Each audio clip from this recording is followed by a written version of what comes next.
आवाज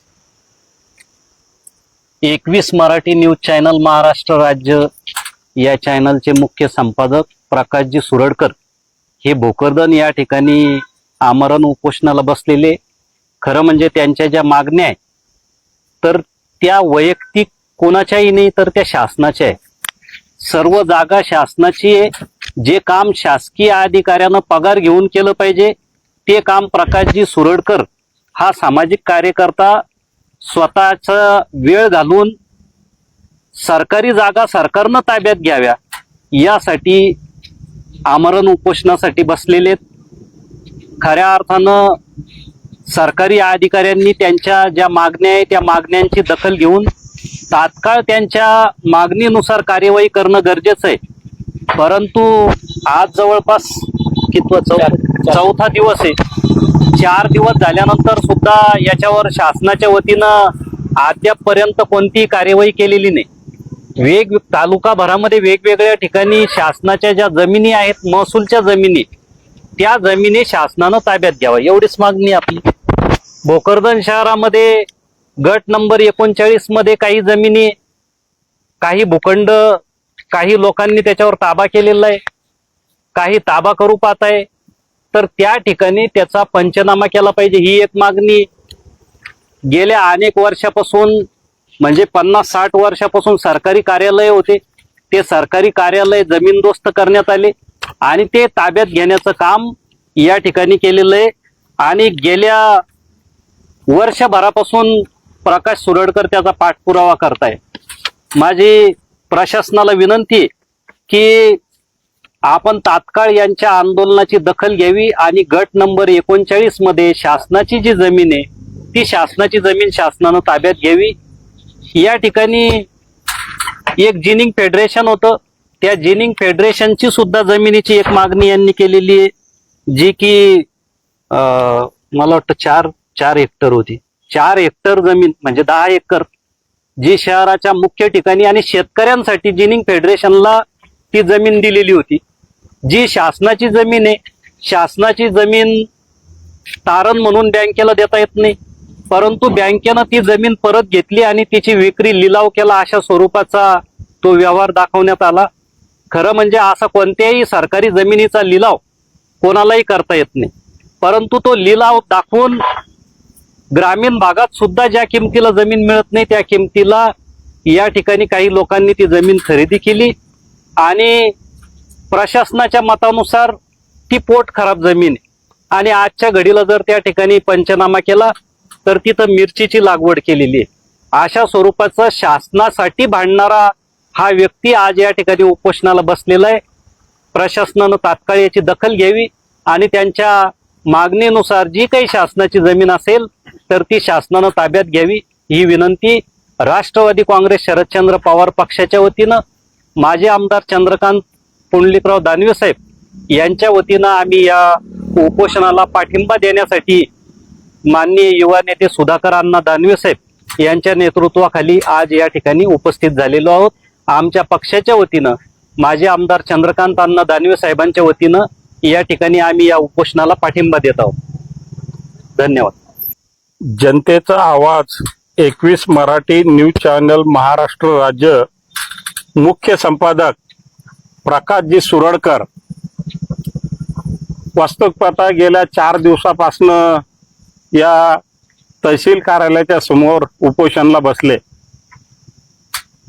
28 तारखेला या भोकरदन नगरपालिकेच्या हद्दीमध्ये गुंजाळ परिवारावर जो नगरपालिकेचे मुख्याधिकारी सीओ गजाननजी तायडे यांनी जो असणारा अमानुष हेतू पुरस्कार अडेलतट्टू भूमिका घेऊन ज्या गोरगरिबाच्या असणाऱ्या घरावर हातोडा बुलडोजर फिरवलं आणि तिथं असणारे 5 ते 6 घरं हे जमीनदोस्त करून अति प्रचंड असणाऱ्या या उन्हाच्या तडाख्यामध्ये एकीकडे माननीय जिल्हाधिकारी मॅडम या आदेश देत आहेत की या उष्माघाताच्या असणाऱ्या वातावरणामुळे 10 ते 4 घराच्या बाहेर कोणीही पडू नये.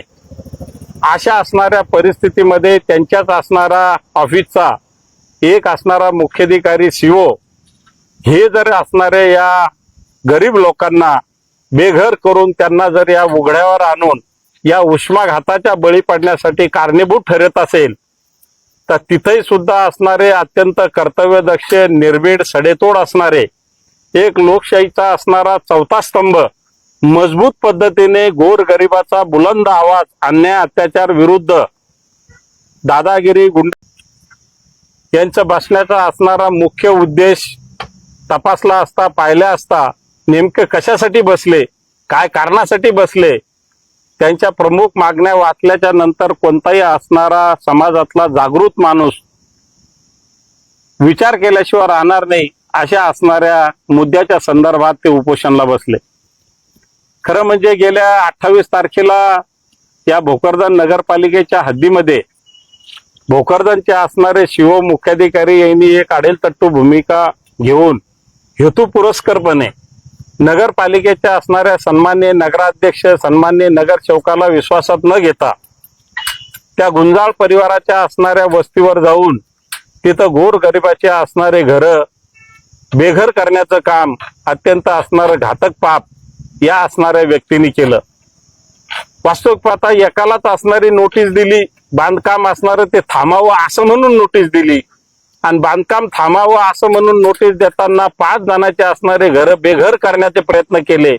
हे कुठंतरी असणारा एक ज्वलंत जागृत असणारा पत्रकार प्रकाशजी सुरडकर यांना राहवलं नाही आणि त्यांनी त्यांच्या असणाऱ्या न्यूज चॅनलच्या माध्यमातून तिथं गेले, सविस्तर असणारी चर्चा करून आवाज त्या गोरगरिबाचा बुलंद करण्याचा प्रयत्न केला असता त्याच्यातून सविस्तर असणारी परिस्थिती ही जनतेसमोर आल्याच्या नंतर आम्हाला सुद्धा अत्यंत मन हेलावून टाकणारी असणारी ती न्यूज, ती बातमी दिली आणि आम्ही सुद्धा असणारे वास्तविक पाहता बाहेर गावी होतो, पण आल्याच्या नंतर तातडीने दखल घेऊन तिथेही भेट दिली असता त्या लोकांना सुद्धा न्याय देण्यासाठी तिथेही सुद्धा असणारी आग्रहाची भूमिका घेऊन त्या लोकांच्या पाठीमागं आज त्यांच्याही उपोषणाला भेट दिली.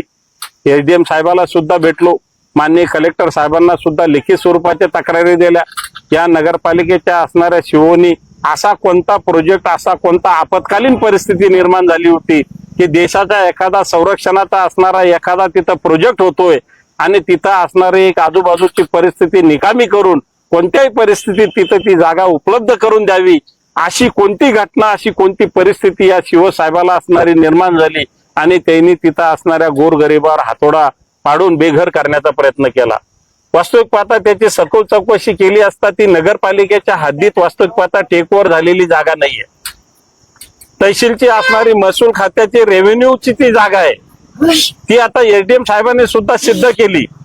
अशा परिस्थितीत असणारे वास्तविक पाहता शिवोनी कोणत्या परिस्थितीच्या आधारे तिथं इलिगल पद्धतीने असणारे हातोडा तिथं चालवला आणि त्यांनी असणाऱ्या या सगळ्या गोष्टीला या शहरामध्ये असंख्य भयानक असणाऱ्या समस्या हा वसूने त्या समस्या सोडवण्याची तसदी हा असणारा शिव घेत नाहीये, परंतु इथं असणाऱ्या घरांना बेघर करण्याचं काम आणि परत पुन्हा या शहरामध्ये अशांतता निर्माण करण्याचं काम या वास्तविक पाहता शिवोनी केलं. त्याची मुख्य असणारी न्यूज चॅनलच्या माध्यमातून निर्भीड सडेतोड असणारे, लोकशाहीचा चौथा स्तंभ जिवंत ठेवणारे प्रकाशजी सुरडकर यांनी ती हितंभूत असणारी बातमी दाखवली आणि त्या माध्यमातून असणाऱ्या महाराष्ट्राच्या जिल्ह्याच्या सगळ्या कानाकोपऱ्यात असणारी ती बातमी पसरली आणि समाजाला जागृत करण्याचं काम केलं.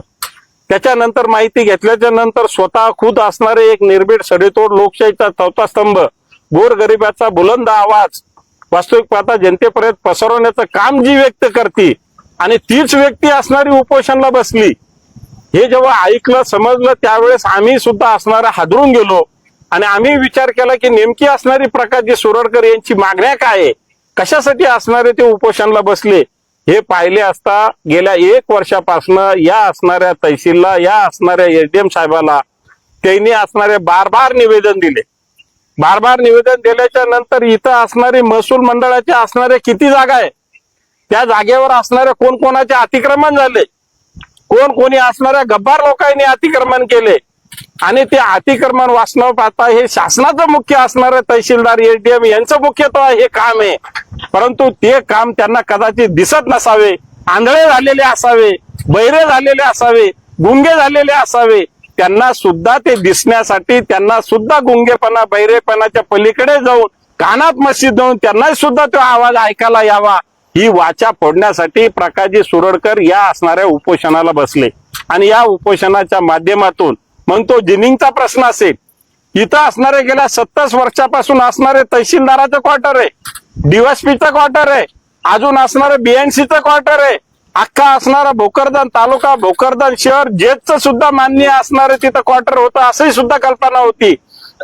असं 70 वर्षाच्या ताब्यातील ही सगळी असणारी तिथं जागा असताना, तिथं क्वार्टर्स असताना, आजच्या घडीला तिथं पाहिल्याच्या नंतर तिथं बिलकुल ते नेस्तनाबूत झालेले आणि तिथं असणारे पत्र बांधलेले आणि त्या पत्राच्या अंतर्गत असणारे काहीतरी अतिक्रमण होतंय आणि ते त्यांना असणारं दिसलं त्यांच्या कॅमेऱ्यात आणि त्यांनी ते टिपला असता त्याच्यावर सुद्धा बुलंद आवाज करण्याचं काम प्रकाशजी सुरडकर यांनी केलं. तहसीलदारांना सुद्धा निवेदन दिलं. तहसीलदार सुद्धा हेतू पुरस्कार या गोष्टीकडे कानाडोळा करत असेल तर मी मान्य तहसीलदार साहेब, एसडीएम साहेबाला सुद्धा सांगू इच्छितो की या गोष्टीचा वहापोह करून त्या असणाऱ्या गोष्टी शासनाच्या जमिनी कोणी हडप केल्या असतील तर त्या तुम्ही परत घेण्याचं काम करा आणि जर यदा कदाचित करणार नसेल तर याचा अर्थ तुमचा सुद्धा असणाऱ्या त्या गोष्टीला पाठिंबा आहे. तुम्ही सुद्धा खतपाणी घालतात, तुम्ही सुद्धा तेवढेच असणारे अतिक्रमण करणारा जेवढा दोषी आहे तेवढेच दोषी तुम्ही सुद्धा अधिकारी आहे आणि याची सुद्धा सखोल चौकशी येणाऱ्या काळामध्ये माजी आमदार चंद्रकांत पुंडलिकराव दानवे, राष्ट्रवादी काँग्रेस पार्टी, शरदचंद्र पवार साहेबांच्या पक्षाच्या वतीने मग ती वरिष्ठ स्तरावर सुद्धा आम्ही करण्याचा प्रयत्न करू आणि या असणाऱ्या जमीनधारकाला, या असणाऱ्या शासनाच्या जमीन गिळंकृत करणाऱ्यांना ती पुन्हा वापस करून शासनाच्या असणाऱ्या ताब्यात देण्यात यावी, नसता तीव्र आंदोलन या बाबतीमध्ये छेडण्यात येईल, याची सुद्धा दखल घेण्यात यावी. धन्यवाद. चॅनलला सबस्क्राईब करा, बेल आयकॉन बटन दाबा, लाईक करा, शेअर करा. धन्यवाद.